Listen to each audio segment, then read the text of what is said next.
Querida imprensa, meu querido Brasil, Estado do Pará, verás que o filho teu não foge à luta. Eu quero, nesse momento, parabenizar mais de 31 senadores que se posicionaram a respeito do impeachment do ditador da toga, Alexandre de Moraes. E quero pedir encarecidamente aos demais senadores, a maioria covardes, que se posicionem ou entreguem os seus cargos para aqueles senadores que queiram fazer o seu papel. Vocês, senadores da República, muito pouco ou quase nada têm feito pelo Brasil. Nós sabemos quem são os que querem fazer alguma coisa.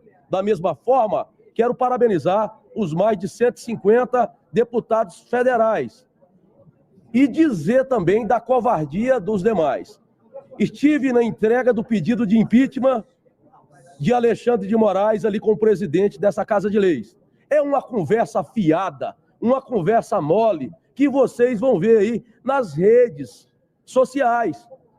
O presidente dessa casa, frouxo como ele é, querendo passar manteiga no bigode de gato, querendo passar o pano.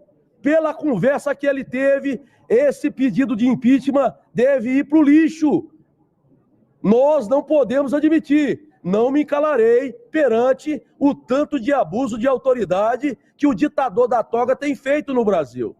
Respeito à instituição, STF, porém, ninguém no Brasil está acima da Constituição Federal. Nós não podemos admitir abuso de autoridade. Fora ditador Alexandre de Moraes. Obrigado. Valeu, Caveira! Colegas deputados, senadores, a imprensa presente, cabe ressaltar que esse pedido de impeachment está assinado por mais de 1/3 do Congresso Nacional.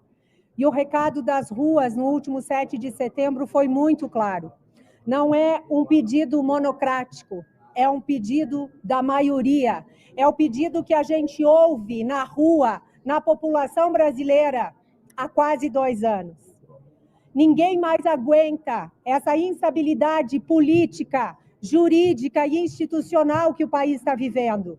O povo brasileiro e o nosso país está sendo achincalhado por uma única pessoa que cala, que toma decisões, que julga, que executa, que investiga, que concentra todas as esferas do judiciário na sua mão, que demanda ao invés de ser demandado, que decide de forma arbitrária. E muito tem prejudicado o nosso país. Inclusive, muitas pessoas hoje estão sem comunicação, muitas empresas sem comunicação. E algo semelhante a isso só se viu na Inquisição, quando se queimou livros. Hoje está se queimando a possibilidade de comunicação do povo brasileiro, entre tantas outras decisões.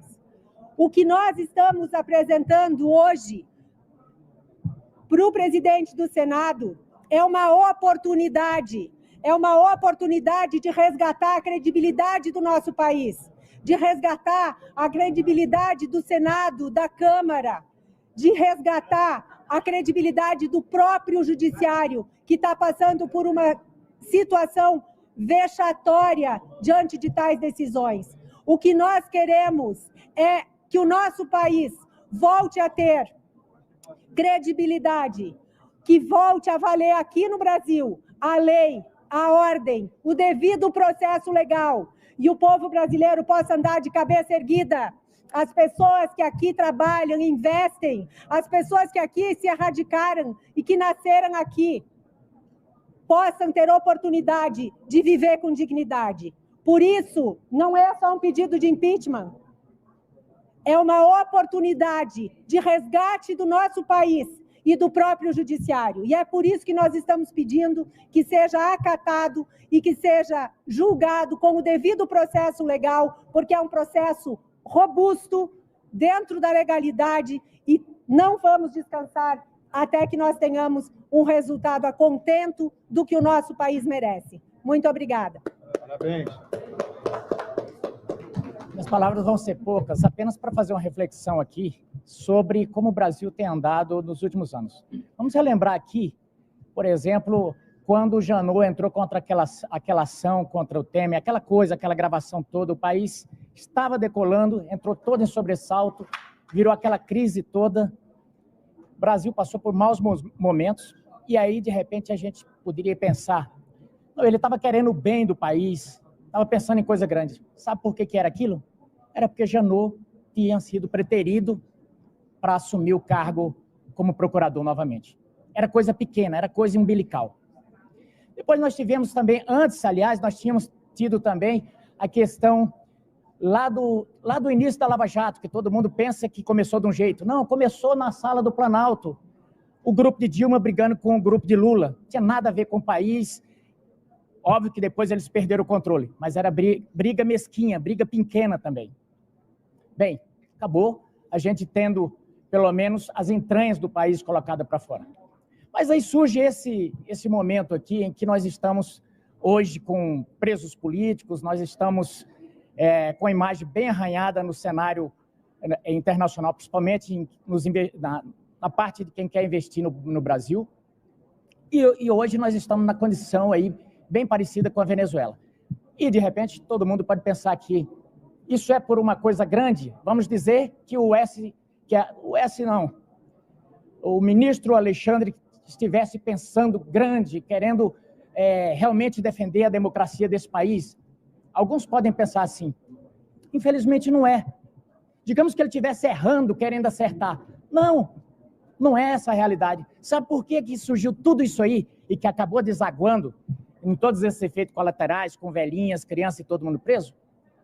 Escritórios de advocacia. Sabe o que soltou tudo isso aí? Não se esqueça, vamos relembrar aqui. A primeira censura não foi de bolsominion, não foi de golpista, não foi de... A primeira censura foi contra a revista Crozoé.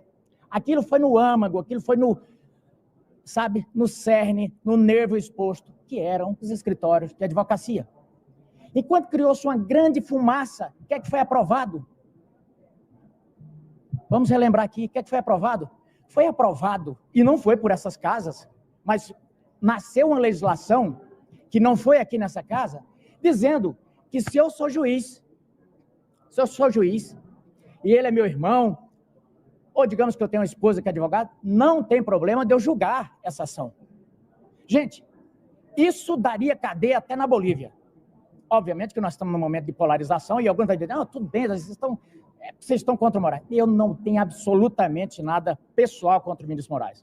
Aliás, fiz campanha, a pedido do presidente Temer, que eu era vice-líder, eu estava aqui no Senado, fizemos campanha porque ele, palavras do próprio ex-presidente, eu quero que vocês ajudem a entrosar o Alexandre lá, porque como ele recebeu a indicação presidencial, ele está pensando que já está eleito e lá, e eu sei como é que é aquela casa lá. E a gente teve que sair aí fazendo campanha para Alexandre, coisa que ele não fez. Depois que ele começou a ir em alguns jantares. Então, eu tenho que dizer isso aqui, porque de repente as pessoas que estão nos ouvindo pensam que a gente está falando de coisa grande. Não, gente, nós estamos falando de mesquinharia. Infelizmente, toda essa situação é de república de banana, e infelizmente, como dizia o finado Bochá, ele dizia, Bochá, né? Ele dizia o seguinte, a gente fala de coisa séria, mas gosta mesmo é de besteira. Eu vou parafraseá-lo. A gente fala muito de coisa grande aqui, mas as nossas ações, e eu vou falar aqui dos três poderes, raramente são coisas grandes e raramente são coisas que estão pensando no todo. É sempre algum umbigo que está... Quanto mais a briga é acirrada, você vai ver, tem sempre um umbigo que interessa toda aquela causa.